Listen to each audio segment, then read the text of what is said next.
Le biocontrôle explore les mécanismes naturels dans le cadre de la lutte intégrée contre les ennemis des cultures, ravageurs, maladies, adventices. Arvanis s'y intéresse depuis 2013. Un DOT a été mis en place pour en mesurer les enjeux.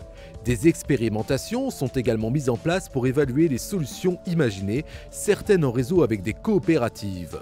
L'Institut mobilise également des disciplines innovantes comme l'écologie chimique et demain l'écologie microbienne. Certains collègues participent même à la mise au point du cadre réglementaire. Arvanis est également actif pour stimuler la recherche et les partenariats via un RMT sur les stimulateurs de défense des plantes et un consortium qui doit permettre d'accélérer la mise au point et la mise à disposition des solutions alternatives chez les producteurs. Autre sujet d'étude récent, les semis sous couvert. Cette pratique consiste à conserver des plantes constituant un couvert végétal dans lequel est semée la culture de vente. L'agriculteur qui applique cette technique grâce à des outils comme le strip-till en attend des avantages divers, gain de temps, maîtrise des adventices, bénéfices liés à une vraie vie biologique du sol améliorée, fourniture d'azote non minéral par des légumineuses, etc.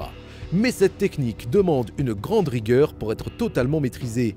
L'Institut travaille sur le sujet aussi bien par des expérimentations en dispositifs classiques qu'en partenariat avec des agriculteurs innovants qui pratiquent les semis sous couvert en vraie grandeur.